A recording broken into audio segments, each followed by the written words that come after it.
Well, good evening and welcome to our daily recap of sports for Sunday, January 14th, 2024.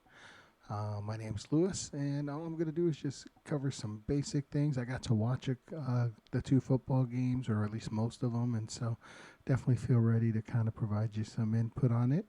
If you like it, that's great. If you don't, I'm sorry. Tell me how I can be better for you. I'm not doing any highlights, and this isn't ESPN or any of the other stations that have the copyright ability to provide you that information. Can't do that. If you want video highlights and stuff, you can check their website. This is just to be a quick hitters, um, kind of picture like the water cooler talk, where you can kind of get a couple quick things out and talk about the games. All right, well, first up on Sunday was the NFC wildcard game between the Green Bay Packers and the Dallas Cowboys. People didn't expect a lot of the Packers, considering they had barely snuck in, and the Dallas Cowboys having his top offense throughout the year, top defense throughout the year, and or one of the top defenses, and just figured that this would just be. I thought it'd be a close game, but I did not expect what occurred. Final score was 48-32, and to be honest with you, the game was not even that close. Dallas was playing basically the no huddle offense for the last quarter and trying their best to score quickly. Um, they had a drive with 16 seconds left where they could have possibly made it a one possession game, but it was ended with Dak Prescott, the quarterback, throwing up a Hail Mary pass late that went out the back of the end zone, so it was really bad. Uh, what I could tell you was the key with the quarterbacks, and you can kind of get an idea of how the game went. When you look at Green Bay's quarterback, Jordan Love, he was 16 of 21 for 272 yards and three touchdowns. He was never sacked. He had no turnovers. If you can have that kind of game, and it helps to have a running back, Aaron Jones, who rushed 21 times for 118 yards and three touchdowns. Very big pieces. Dak Prescott, the quarterback for the Cowboys, 41 of 60, 403 yards. But again, a lot of that were, as the sports people call it, garbage yards because they were scoring late and coming at the last point. He had two big interceptions that he threw. It's his team, they rushed for 123 yards. But again, a lot of it was late and just trying to do the best that they can.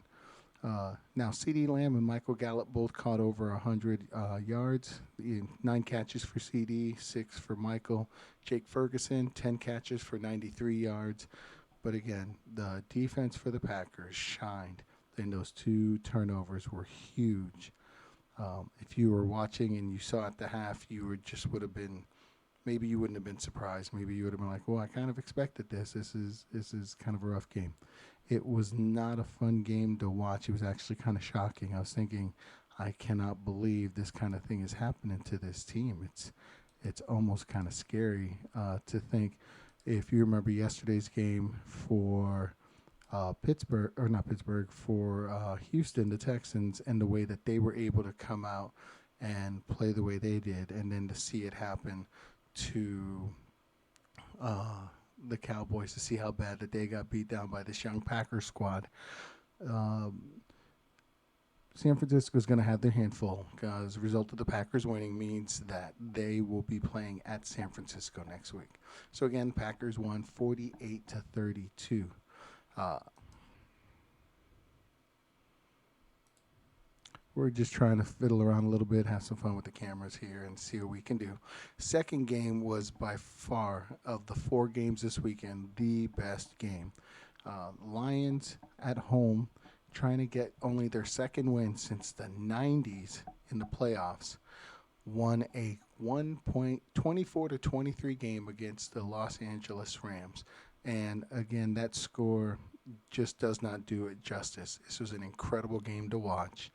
Uh, Matthew Stafford, 25 of 36, 367 yards, and two touchdowns for the Rams.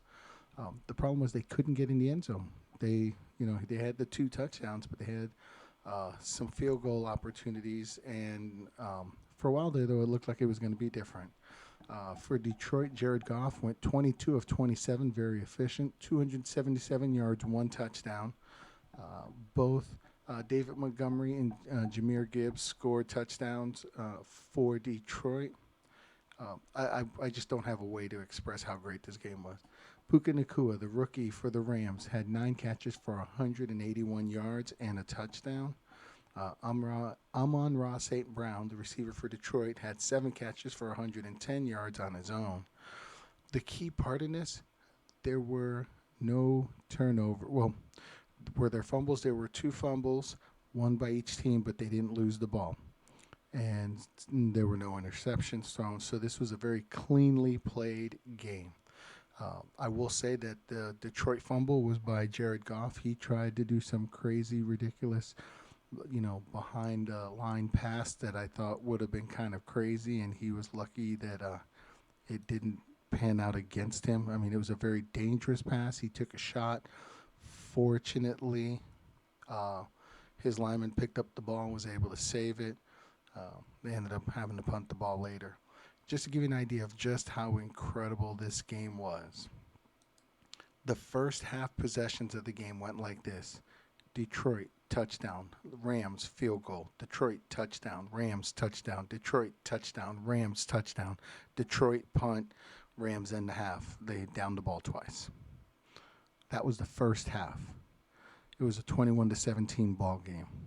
That was just an incredible. The game just went so fast because both offenses were doing well, and the defenses held pretty tough. I don't want to make it out like the defenses played horrible. They pretty tough there.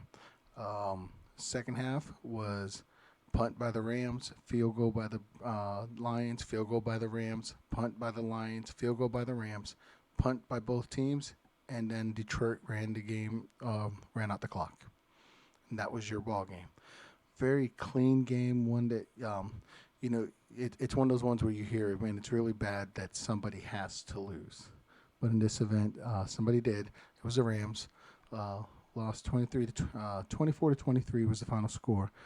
So the end result is the winner of Monday night's game between the Buccaneers and the Eagles will go and play at Detroit. And again, the winner from earlier today, the Packers, will go and visit San Francisco. The other game tomorrow, as we mentioned, the other game for tomorrow will be the Steelers playing at Buffalo against the Bills. Now, because Kansas City won their game as the 3 seed, if the Steelers win this game, they will go and play at Baltimore. If, however, Buffalo wins, Buffalo will go and play against Miami, and the Texans, or not Miami, I'm sorry, Buffalo will go and play against the Ravens in Baltimore, and the Texans would go and visit Kansas City. So incredible 2 games that could be coming up. I'm excited to see what comes of those. Again, today's game, the first one was not as great, but the second one was pretty incredible, and I'm glad. If you got a chance to watch it, I hope you enjoyed it as well. All right, going over to the basketball really quick. There were not many games. Obviously, with the football schedule, NBA is very careful not to have a competitive imbalance there. But in one game, the Denver Nuggets playing at home against the Indiana Pacers. Nuggets are 17-4 at home, and they won the game 117-109. For their game, Denver had all 5 of their starters in double figures, led by Michael Porter Jr., Nikola Jokic, and Jamal Murray, all scoring 25 points. Nikola was just 1 assist shy of a triple-double, having 12 rebounds and 9 assists. Jamal Murray had 8 assists on his own, and Michael Porter provided 8 rebounds and 5 assists. Aaron Gordon had 10 rebounds to have a double-double there. And KCP, Kentavious Caldwell-Pope, had 11 points. For the Pacers, they were led by Bruce Brown. I keep getting that crazy. He had 18. Buddy Hield had 16. They played without Tyrese Halliburton. He was hurt, so he was not able to play. So again, Nuggets 117, Pacers 109. Miami Heat won at home against the Charlotte Hornets, 104-87. Miami was led by 24 from Bam Adebayo, and Tyler Hero had 21. No Jimmy Butler for this game. For Charlotte, they were led in scoring by Terry Rozier, Scary Terry, the former Boston Celtic. He scored 26 points, had 7 assists. This game also marked the return of LaMelo Ball. He provided 21 points, provided 10 rebounds, and 5 assists. Unfortunately, though, not enough as his team falls 104 to 87. Minnesota Timberwolves 16-2 at home now that they've won against the Clippers 109 to 105. Minnesota was led by Anthony Edwards, 33 points, 9 rebounds, 6 assists. Rudy Gobert, 15 points, 18 rebounds. So good support there. For the Clippers, Kawhi Leonard, 26 points and 9 rebounds. Paul George provided 16 points. Unfortunately, he was 5 of 19 from the field, 4 of 13 from three-point land. That probably didn't help. Again, Clippers downed by Minnesota 109-105. Phoenix Suns 127 to 116 winners over the Portland Trailblazers in Portland. The Suns were led by Devin Booker, 34 points and 6 rebounds, 7 assists.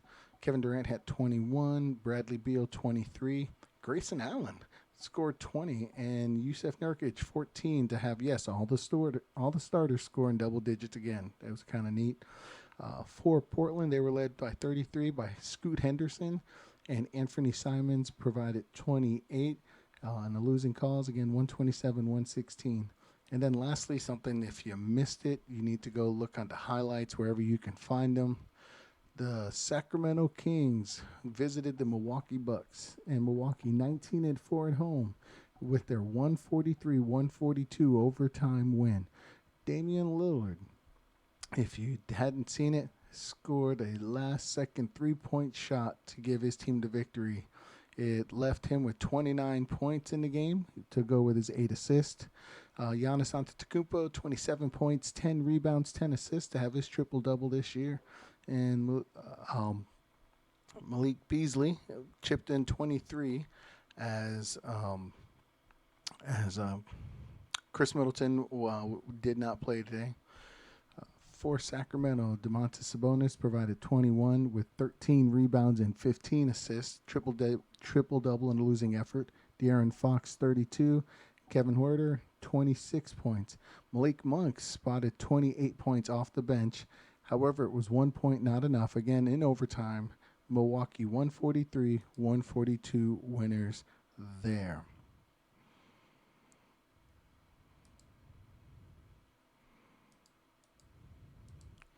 So now, quick note on women's basketball. The women's college basketball had 2 upsets, something to take note of.